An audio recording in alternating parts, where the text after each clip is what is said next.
Alright, I went to the bank and I got some rolls here, cents and nickels. I'm gonna go through them and see what I find. Okay, I'm about halfway through now. I got quite a few stuff here, a lot of copper, a lot of Canadians, and some, I got a few old Jefferson nickels but no Buffaloes, so that's what I have left. Alright, we'll see what else I get. Alright, this is what I have. I have 5 more rolls. I've already been through the nickels, so I have 5 more, and that's all that's left. This is what I have. This is all copper memorials. I have 1 wheat and some other things here that I'll show at the end. But let's see what I get in these last few. Okay, so I've gone through all the rolls. There they all are right there. That's all going back to the bank. That's all zinc. They're just empty. Okay, here's all the copper I got. And this is what I got for nickels. I'll go through these first. So for old nickels, I got a 1940, 1967, 64, 64, 46, and 47.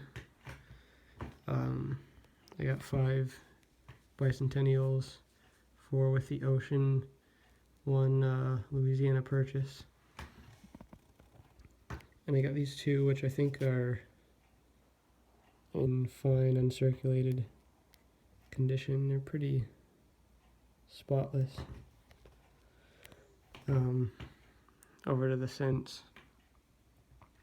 I got 3 rolls worth and a little bit extra, so out of 12 rolls, that's about a third or so, which is pretty good. That's quite a bit.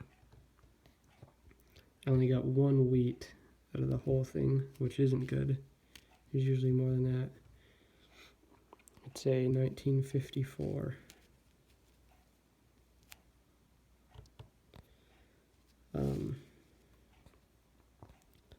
One of the better finds of the day was this.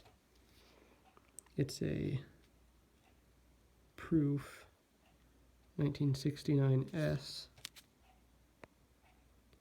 And I know that they made circulation cents at San Francisco in 1969 as well, but this has that proof finish underneath. It has a lot of has a very reflective surface. And even though it's scratched up, I can still tell that it was proof at one point.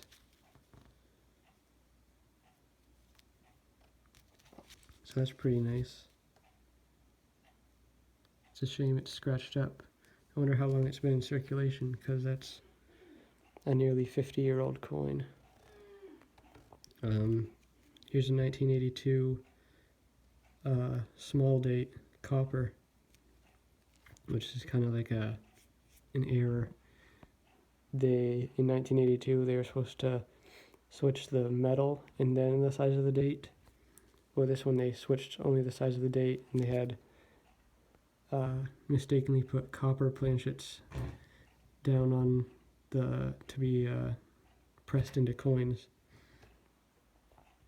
Here's just some more uncirculated condition. 3 2014s and 1 last year memorial, 2008.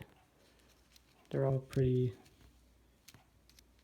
good. They have a few spots here and there, but the surface details are all there, and they're very shiny, which they're not very old, but. And I got 1 bicentennial here. It's 2009D. The front isn't very good. It's got a few stains and stuff, but it's alright. So that's pretty much it. If you're wondering what this stuff over here is, I got quite a few Canadians. There's some copper with the round side. They're all Queen Elizabeth. There's no King George's in here. Here's some 12-sided ones, and then here's some of the more modern steel and zinc based ones, which I'm keeping all of them because obviously they've been taken from circulation in Canada, and most of them are now circulating in the US, I've heard. These are just 2 pennies that I got in the mail.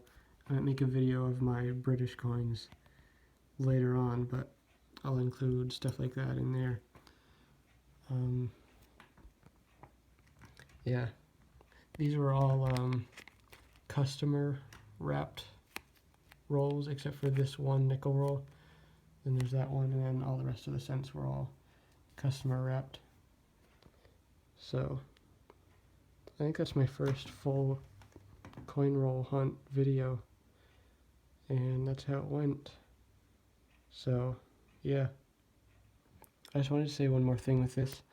The reason I collect all these and I store them, obviously I just really finished rolling that first row. These copper cents are usually worth anywhere between 1.5 to 3 cents at any given time. I don't know. I don't really follow it that closely anymore because it does change. It usually doesn't go down very much. So they're always worth at least 1.5 times their face value. So in bulk, the copper bullion can add up and be worth quite a bit. So I store these. So that's just something to know.